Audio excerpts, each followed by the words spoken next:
Dear students, आप लोग का स्वागत है आपके ये अपने चैनल SRS क्लासेज में। और मैं आज आप लोग को क्लास 11th इंग्लिश का जो पोइट्री का पहला चैप्टर है मर्सी, जो कि कंपोज्ड किया गया है विलियम शेक्सपियर के द्वारा, उसका हिंदी एक्सप्लेनेशन बताने वाला हूँ। तो चलिए फ्रेंड, उससे पहले पोयम के बैकग्राउंड के बारे में जान लेते हैं, तभी कुछ आगे समझ में आएगा। तो सबसे पहले मैं आपको बता दूं कि जो ये पोयम है मर्सी, यह शेक्सपियर द्वारा लिखित एक सुप्रसिद्ध नाटक है द मर्चेंट ऑफ वेनिस, उसी से लिया गया है। प्रिय विद्यार्थियों, मैं आपको बता दूं कि दो मित्र थे, एक एंटोनियो और दूसरे का नाम था बसानियो। तो एंटोनियो ने अपने मित्र बसानियो की सहायता करने के लिए एक सैलाक नाम का महाजन था, उससे कर्ज लिया था। तो साइलाक ने उस कर्ज के बदले में उससे एक बांड पर सिग्नेचर करा दिया, किससे? एंटोनियो से।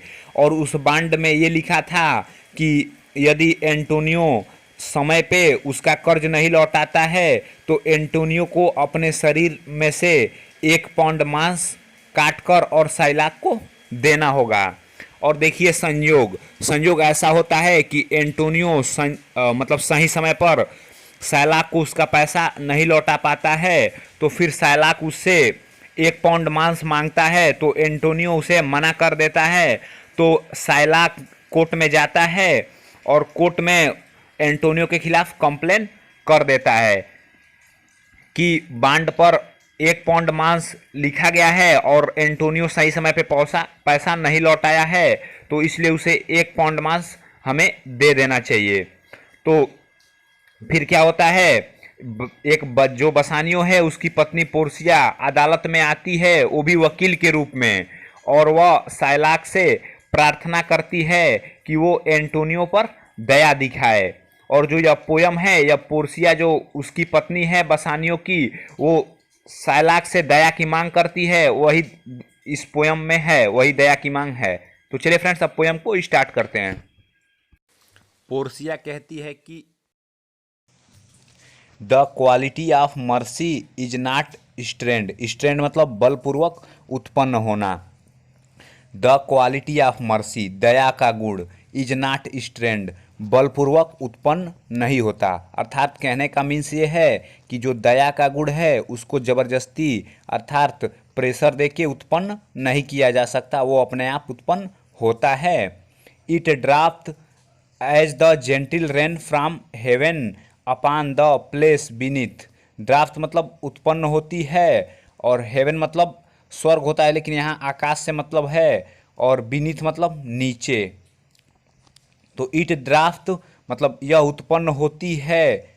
इट ड्राफ्ट यह वैसे उत्पन्न होती है, एज जैसे कि the gentle rain from heaven, वर्षा की बूंद आकाश से, अपॉन द प्लेस बीनीथ, नीचे की तरफ गिरती है। It draft as the gentle rain from heaven upon the place beneath, यह वैसे उत्पन्न होती है जैसे कि आकाश से वर्षा की बूंदें नीचे की तरफ गिरती है।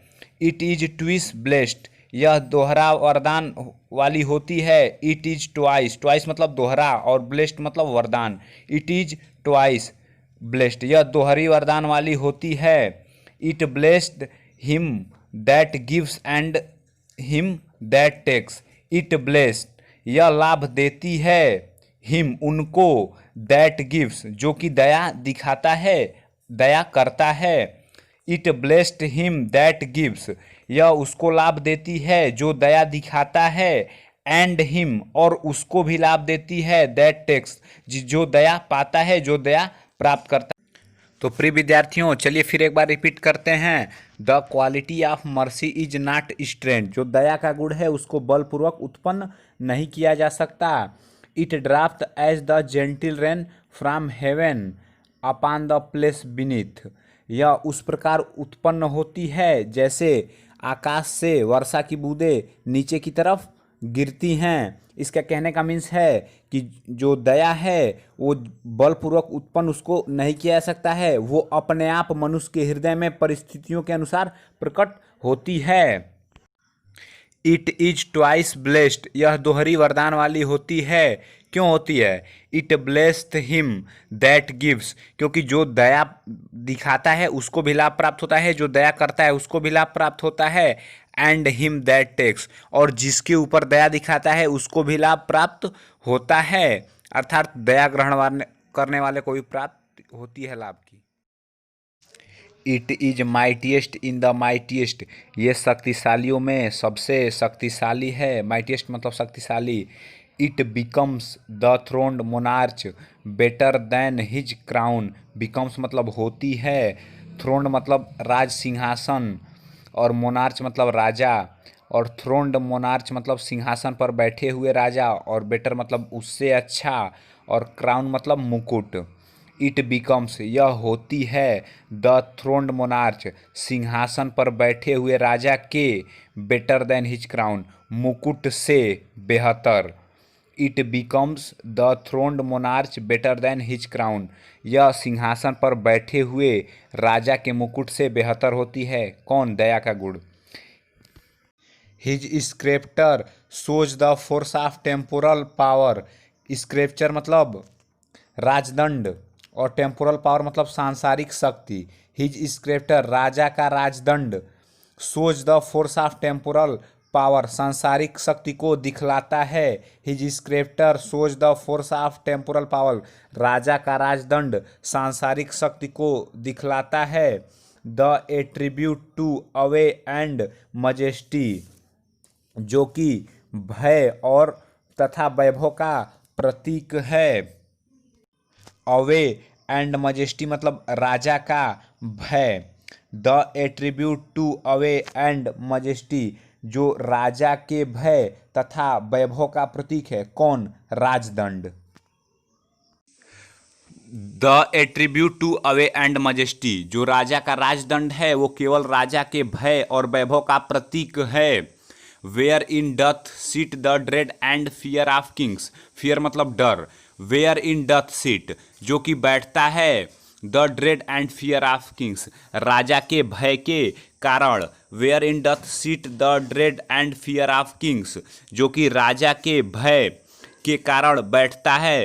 अर्थात इसका मैं आपको एक्सप्लेन करूं कि राजदंड राजा के भय और वैभव का प्रतीक है, जो कि बैठता है राजा के भय के कारण। अर्थात जो लोग राजदंड का सम्मान करते हैं वो राजा के भय के कारण करते हैं, नियम कानून जो होते हैं राजदंड के उसके कारण उसका सम्मान करते हैं। तो इसमें टोटल कहने का मतलब है कि जो राजदंड है वो एक ऐसी सांसारिक शक्ति है जिसका लोग केवल राजा के डर से सम्मान करते हैं। But mercy is above this scripted स्वे, स्क्रिप्टेड स्वे मतलब राजदंड की शक्ति। बट मर्सी लेकिन दया, इज एबव दिस स्क्रिप्टेड स्वे राजदंड की शक्ति से बढ़कर है। But mercy is above this scripted स्वे, लेकिन जो दया है वो राजदंड की शक्ति से बढ़ के है। क्यों है? It is enthroned in the hearts of king, enthroned मतलब निवास करती है, हार्ट्स मतलब हृदय। It is enthroned in the hearts of king, क्योंकि ये राजाओं के हृदय में निवास करती है। It is an attribute to God himself का मीन्स होता है यह एक ईश्वरी गुण है, जो दया है वह एक ईश्वरी गुण है। And earthly power doth then show likest God's when mercy season justice, तो इसका अर्थ यहाँ से लेंगे when mercy season justice. When mercy season justice का मीन्स होता है जब किसी को न्याय में दया मिल जाती है। And earthly power doth then show, तब जो सांसारिक शक्ति है वो दिखने लगती है। कैसे दिखने लगती है? लाइकेस्ट गाड, ईश्वरी शक्ति के समान। When mercy season justice and earthly power doth then show likest God's, जब न्याय में किसी को दया मिल जाती है तो जो सांसारिक शक्ति है वो ईश्वरी शक्ति के समान दिखने लगती है। तो चलिए फ्रेंड फिर एक बार रिपीट करें। But mercy is above this scripted स्वे, लेकिन जो राजदंड की शक्ति है उससे बढ़कर है। क्या बढ़कर है? दया। क्यों है? It is enthroned in the hearts of kings, क्योंकि ये राजाओं के हृदय में निवास करती है। It is an attribute to God himself, यह एक ईश्वरी गुण है। And earthly power doth then show likest God's when mercy season justice, जब भी कोई न्याय होता है और उस न्याय में किसी को दया मिल जाती है तो जो सांसारिक शक्ति है वह ईश्वरी शक्ति के समान लगने लगती है।